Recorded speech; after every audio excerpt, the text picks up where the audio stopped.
নমস্কার বন্ধুরা, রিঙ্কুর হেসেলে আপনাদের স্বাগত। বন্ধুরা, আজ চলে এসেছি আপনাদের কাছে এক নতুন রেসিপি নিয়ে। পেঁয়াজ কলি দিয়ে কিভাবে একটা সুন্দর সবজি রান্না করা যায়, আজ সেই রেসিপি আমি আপনাদের কাছে শেয়ার করব।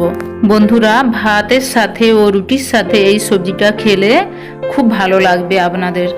অবশ্যই বাড়িতে ট্রাই করবেন। তো চলুন বন্ধুরা, রান্নাটা দেখে নেওয়া যাক। এই রেসিপিটা বানানোর জন্য আমি নিয়ে নিয়েছি পরিমাণ মতো পেঁয়াজ কলি, বেগুন, আলু ও শিম, আর নিয়ে নিয়েছি টমেটো, একটা ছোট পেঁয়াজ কুচি, দুটো কাঁচা লঙ্কা, 5 ফোড়ন ও আদা বাটা। গ্যাসের চুলাটা ধরিয়ে নিয়ে আমি কড়াই বসিয়ে দিয়েছি। কড়াই গরম হতে ওর মধ্যে আমি পরিমাণ মতো সরষের তেল নিয়ে নিয়েছি। আমার তেল গরম হয়ে গিয়েছে, আমি ওর মধ্যে 5 ফোড়ন দিয়ে দেব, আর দেব কেটে রাখা পেঁয়াজ কুচি, আগে থেকে কেটে রাখা দুটো কাঁচা লঙ্কা ও আদা বাটা একসাথে দিয়ে সমস্ত উপকরণগুলো আমি একসাথে ভালোভাবে নেড়ে চেড়ে নেব।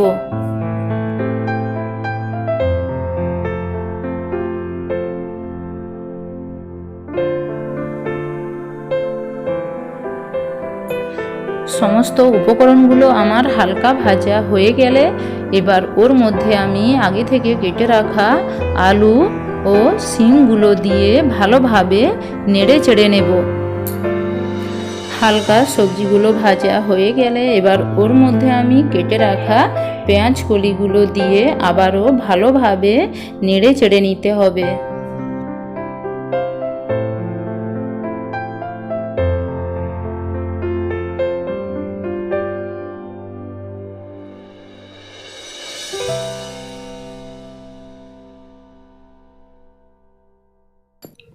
বন্ধুরা, আমি সবজিটা 2 মিনিটের জন্য ঢেকে দিয়েছিলাম। ঢাকা সরিয়ে দেখুন সবজিগুলো আমার হালকা ভাজা ভাজা হয়ে গিয়েছে।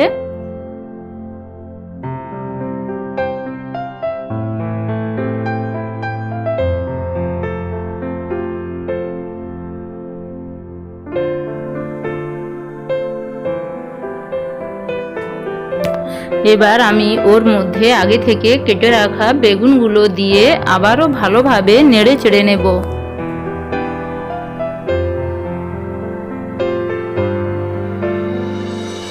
বন্ধুরা, গ্যাসের আঁচটা অবশ্যই আপনারা লো ফ্লেমে রাখবেন। আমি আবারও 2 মিনিটের জন্য ঢেকে দেব। তো 2 মিনিট পর দেখুন বন্ধুরা, আমার সবজি অনেকটাই ভাজা ভাজা হয়ে গিয়েছে। এবার আমি ওর মধ্যে পরিমাণ মতো লবণ অ্যাড করে দেব। বন্ধুরা, আপনারা অবশ্যই আপনাদের পরিমাণটা দেখে নেবেন।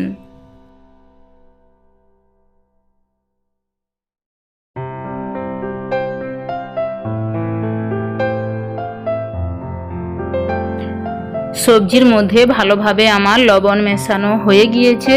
এবার ওর মধ্যে কেটে রাখা টমেটো দিয়ে আবারও ভালোভাবে নেড়ে চেড়ে নেব।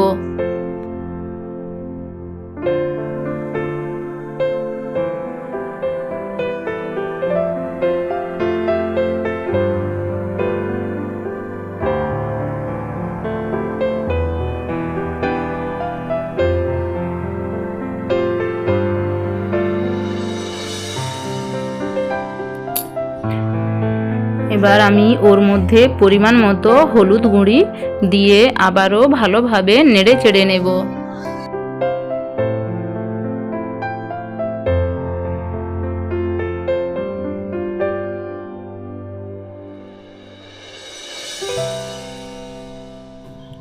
আমার ভালোভাবে নাড়া হয়ে গিয়েছে। এবার আমি ওর মধ্যে পরিমাণ মতো জল অ্যাড করব। তো বন্ধুরা, আপনারাও জলের পরিমাণটা অল্পই দেবেন, কারণ এই সবজিটা যেহেতু আমার মাখো মাখো হবে, তাই জলের পরিমাণটা সামান্য দিতে হবে।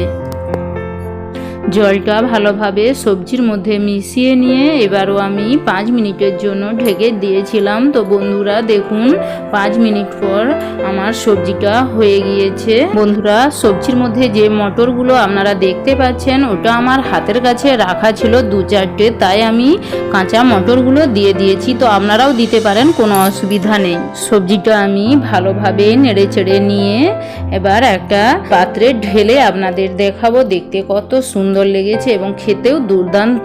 বন্ধুরা আপনারা অবশ্যই বাড়িতে এটা ট্রাই করবেন। আর আমার রান্না ভালো লাগলে রান্না শেষে আপনারা অবশ্যই লাইক, শেয়ার, কমেন্ট এবং সাবস্ক্রাইব করতে ভুলবেন না।